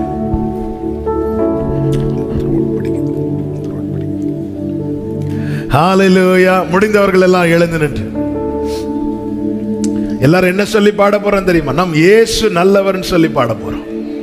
நம் இயேசு நல்லவர், ஒருபோதும் கைவிடா. 7 காரியம் உங்களுக்கு ஞாபகம் இருக்கான்னு தெரியல, ஞாபகம் இருக்குதா? என்ன சொல்லுங்க பார்க்கலாம். இப்படி கேட்டா எப்படி சொல்றதுக்கு? ஆமென். 1, தேவன் தீர்மானிக்கிறது தான் நடந்துட்டு இருக்கு. 2, எந்த சோதனையிலும் நமக்கான தேவ திட்டமும் நன்மையும் இருக்கிறது. 3, அவர் அனுமதிக்காமல் எதுவுமே நடக்காது. 4, அக்கினியோ தண்ணீரோ கர்த்தர் என்ன செய்ய மாட்டார், கைவிட மாட்டார். 5, திராணிக்கு மேலாக சோதிக்கப்பட என்ன செய்ய மாட்டார், இடம் கொடுக்க மாட்டார். 6வது, தேவ திட்டம் நிறைவேற இந்த பிரச்சனை மாறணும் அவசியம் கிடையாது. என்னதான் காற்றடித்தாலும் கடல் கொந்தளித்தாலும் என்னை குறித்த தேவ திட்டம் நிறைவேறும். 7வது, இன்னைக்கு நான் நடக்கிற பாதையில ஆமென் நாளைக்கு என்னை கொண்டே சொல்ல வைப்பார், இது நல்லது. ஆமென். புலம்பலை ஆனந்த களிப்பாய் மாற பண்ணுவார். நல்ல கைகளை தட்டி சொல்லுவோமா? ஆமென். இயேசு நல்லவர், நம் இயேசு நல்லவர், ஒருபோதும் கைவிடா, ஒரு நாளும் விலகிடா. நம் இயேசு ஒருபோதும் கைவிடா, ஒரு நாளும் விலகிடா. ஒன்று சேர்ந்து நாம் துதிப்போம் சாத்தானை. சரபகலரதனரா. ஒன்று சேர்ந்து நாம் துதிப்போம் சாத்தானை. ஒரு விஷயம் கூட, நம் இயேசு நல்லவர், நம் இயேசு நல்லவர், ஒருபோதும் கைவிடா, ஒரு நாளும் விலகிடா. சொல்லுங்க, நம் இயேசு நல்லவர். இயேசு நல்லவர் அறிக்கை செய்யுங்க. கைவிடல, கைவிட மாட்டான். சொல்லுங்க, அதிசயமானவர், அதிசயமானவர், ஆறுதல் தருகிறார். அதிசயமானவர், ஆறுதல் தருகிறார். சர்வ ஓரபல கமதனரா சேரபப்ராலரா ஜனரா. சமாதானம் தருகிறார், சமாதானம் தருகிறார். ஒரே சத்தமாய் ஒன்று சேர்ந்து நாம் துதிப்போம், தேசத்தை சுதந்தரிப்போம். ஒன்று சேர்ந்து நாம் பல கதனரடரலரா. நம் இயேசு நல்லவர், நம் இயேசு நல்லவர், ஒருபோதும் கைவிடார், ஒரு நாளும். ஓ, கண்ணீரை காண்கிறார், கதறலை நீ அமிழ்ந்து போக இடம் கொடுக்க மாட்டார். அலையும் போட அனுமதித்தார், அமிழ்ந்து போக இடம் கொடுக்க மாட்டார். காரணம், வேதனை அறிகிறார். அப்பா சபலகமதரா விடுதலை தருகிறார். இன்று இயேசுவின் நாமத்திலே இன்று விடுதலை. ஒன்று சேர்ந்து நாம் துதிப்போம். கோரபல ஹச்சரப கடரப ப்ரோஷலரா ஹச்சரப லரியா தனரா. ஆமென். glory. நம்பிக்கையோடு எதிர்காலம் நமக்குண்டு, எதிர்காலம் நமக்குண்டு, எதற்கும் பயமில்லை. எதிர்காலம் விசுவாசத்தோடு நம் தேவன் பெரியவர், அவர் நீதி உள்ளவர். அதிகாரம் கையிலே, அதிகாரம் கையிலே. இயேசுவின் நாமத்திலே ஆளுவோம் தேசத்தை, நாம் ஆளுவோம். ஹல்லேலூயா. ஒன்று சேர்ந்து நாம் துதிப்போம். ஷரா ஹந்தா ரகடா ஏவரா லகதனரா ஹந்தரா லகதரவா ஏவரோ சேப்ரோ ஹந்தனரே. ஆமென். ஓ நொறுங்குண்ட நெஞ்சமே, நொறுங்குண்ட. இன்னைக்கு அநேக கேள்விகளோடு வந்திருக்கிறாயோ, இது நல்லதென்று உன்னையே சொல்ல வைப்பா, உன்னையே சொல்ல வைப்பா, உன்னையே சொல்ல வைப்பா. ஆமென். கூப்பிடு உண்மையாய் கூப்பிடு. இயேசுவின் நாமத்திலே குறையெல்லாம் நீக்குவார், உன் குறையெல்லாம் நீக்குவார். ஒன்று சேர்ந்து நாம் துதிப்போம். ஆமென். ஹல்லேலூயா, ஹல்லேலூயா, ஹல்லேலூயா. ஓ ஷலபகதனதரபலரா. ஆமென். நண்பனே கலங்காதே, நம்பிக்கை இழக்காதே. நண்பனே கலங்காதே, நம்பிக்கை இழக்காதே. கண்ணீரை துடைப்பவர், கண்ணீரை கதவண்டை நிற்கிறார். எல்லா கண்ணீரை துடைத்து சாட்சியாய் நிறுத்துவார். ஒன்று சேர்ந்து நாம் துதிப்போம். ஷபரா ஹந்தா லகதரே ஏடரா லரியாத்தனரமா ஷபரபலரதரா. இயேசுவின் நாமத்திலே, இயேசுவின் நாமத்திலே. ஓ ஜீசஸ், ஜீசஸ், ஜீசஸ், ஜீசஸ். ஒன்று சேர்ந்து நாம் அந்நிய பாஷையில அபிஷேகம் பண்ண அந்நிய பாஷையில.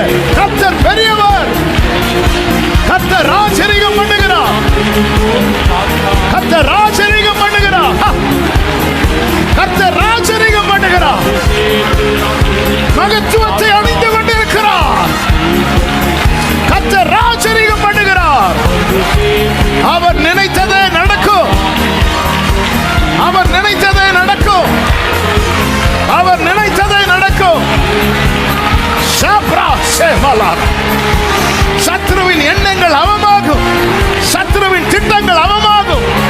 தேவ சித்தம் உன் வாழ்க்கையில் பூரணப்படும்.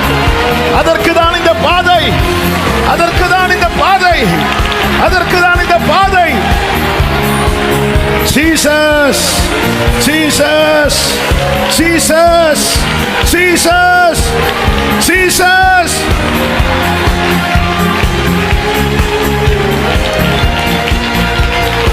glory பலரதடரவா.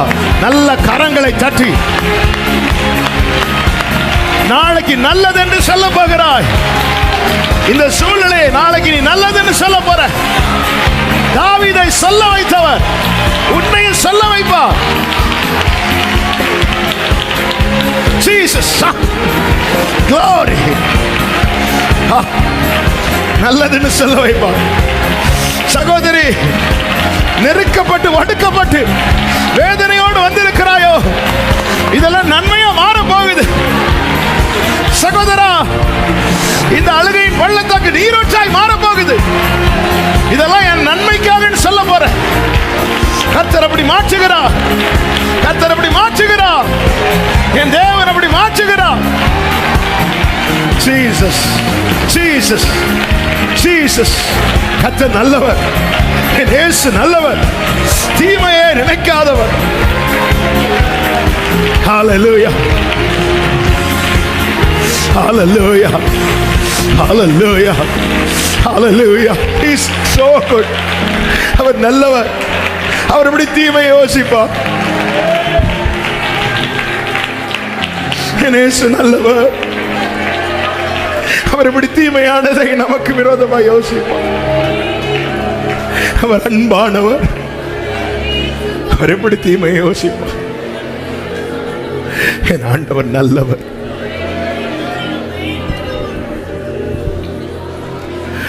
ஒரு பலக்கமர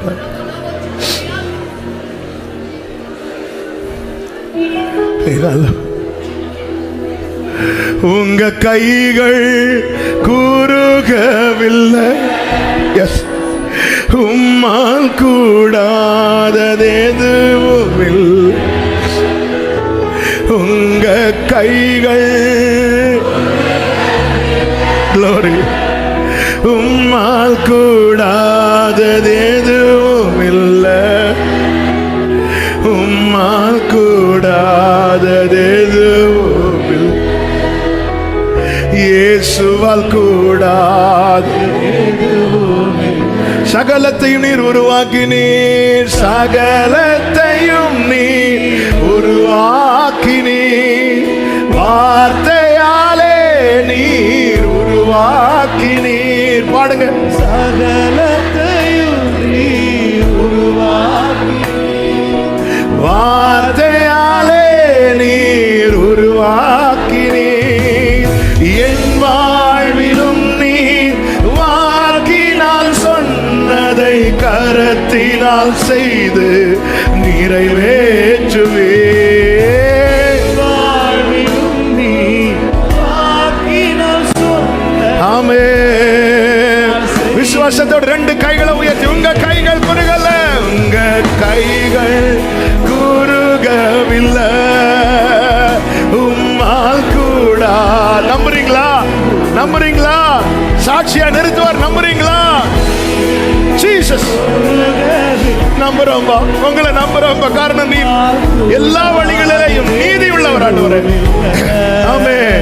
உம்மால் கூடாது.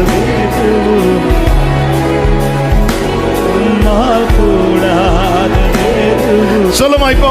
அனுமதித்ததெல்லாம் நன்மைக்காக சொல்லுங்க. அனுமதித்ததெல்லாம் நன்மைக்காக. எஸ், நடத்திடும். இந்த வார்த்தையை அறிக்கை செய் சகோதரி. Glory. நம்பிக்கையோடு. அனுமதித்ததெல்லாம் ஆமென். நடத்திடும் பாதைகளும். ஹல்லேலூயா. தினதின் காலத்தில் நேர்த்தியாய் செம்மையாய் எனக்காக யாவும் செய்து முடி. நம்பிக்கை அறிக்கை செய்யுங்கள். அதினதின் காலத்தில் நேர்த்தியாய் செம்மையாய் எனக்காக யாவோ. ரெண்டு கைகளை உயர்த்தி சொல்லுவோம். உங்க கைகள் குறுகவில்லை. கர்த்தர் உண்டு சகோதரி. ஏன் கலங்குகிறார்? அழைத்தவர் உண்மையுள்ளவர். கைவிடல. உன்னை கைவிட்டிருந்தா இந்த பிரச்சனை உன்னை மூடி போட்டிருக்கோம். இதுக்கு மேல இடம் கொடுக்க மாட்டார்மா. கர்த்தர் இருக்கிறார். அவருக்கு தெரியும். உம்மால் கூடாதது எதுவும் இல்லை. இயேசுவால் கூடாதது சொல்லுங்க பார்க்கலாம். எனக்காக யாவும், எனக்காக யாவும் செய்து முடிக்கும் என் தேவன் நீர் இருக்க பயமே இல்லை. எல்லாவற்றையும் எல்லாவற்றாலும் நிரப்பும் நீர் இருக்க. நீங்க பாடுங்க. எனக்காக யாவும் செய்து முடிக்கும் என் தேவன் நீர் இருக்க. எல்லாவற்றையும் எல்லாவற்றாலும் நிரப்பும் நீர் இருக்க பயல்லப்பா. இப்ப விசுவாசத்தோடு சொல்லுமா. உங்க கைகள் குறுகவில்லை. உம்மால் கூடாது. கர்த்தர் ஆச்சரியம் பண்ணுகிறார். மகத்துவத்தை அணிந்து கொண்டிருக்கிறவர். இயேசு கிறிஸ்து ராஜரிகம் பண்ணுகிறார். உம்மால் கூட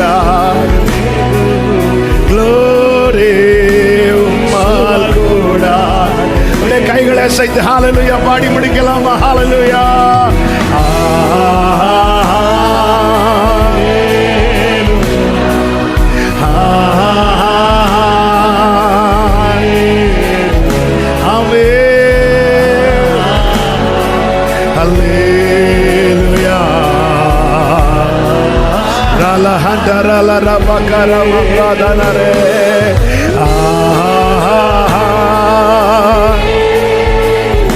Jesus.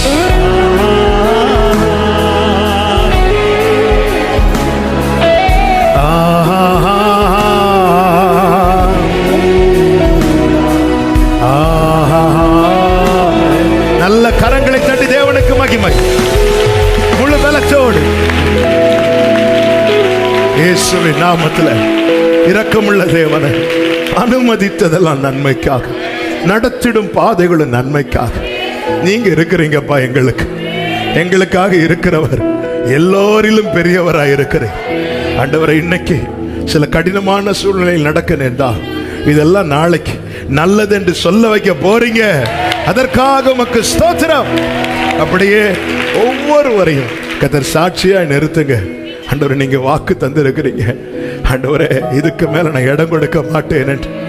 ஆண்டவரே, எங்கள் திராணி அறிந்து அதற்கு மேல இடம் கொடுக்காமல் எல்லையை போட்டு அனுமதிக்கிற தேவன் நீரப்பா. இல்லைன்னா என்னைக்கும் அந்த பிரச்சனைகள் எங்களை மூடி போட்டு இருக்கும். இன்னைக்கு நிக்க காரணம் நீங்க கைவிடல ஆண்டவரே. தொடர்ந்து நடத்துங்க, ஒவ்வொருவரையும் ஆட்கொண்டும் ஆசீர்வதித்து நடத்தும், சாட்சியாய் நிறுத்தும். மகிமை கனம் எல்லாம் ஒருவருக்கே செலுத்துகிறோம் இரட்சகர் இயேசுவின் நாமத்தில் பிதாவே, ஆமென். சேர்ந்து சொல்லுவோம், என் ஆத்துமாவே கர்த்தரை ஸ்தோத்திரி, முழுவதுமே அவருடைய பரிசுத்த நாமத்தை ஸ்தோத்திரி. என் ஆத்துமாவே கர்த்தரை ஸ்தோத்திரி, கர்த்தர் செய்த சகல உபகாரங்களை மறவாதே. ஆமென். நம்முடைய கர்த்தராகிய இயேசு கிறிஸ்துவின் கிருபையும் பிதாவாகிய தேவனுடைய அன்பும் பரிசுத்த ஆவியானவருடைய ஐக்கியமும் சிநேகமும் பாதுகாவலும் நம் அனைவரோடும் எல்லா பரிசுத்தவான்களோடு கூட, விசேஷமாய் இப்படிப்பட்ட பாதையில் நடக்கிற ஒவ்வொருவரோடு கூட கர்த்தருடைய வருகை மட்டும் தங்கியிருப்பதாக. ஆமென். ஹல்லேலூயா. God bless you. கர்த்தர் உங்களை ஆசீர்வதிப்பாராக. அடுத்த வாரம் ஃபாஸ்டிங் பிரேயர் டிசம்பர் 1 வியாழக்கிழமை காலை 9:30 மணி முதல் 12 மணி வரை நடைபெறும். வாருங்கள். கர்த்தர்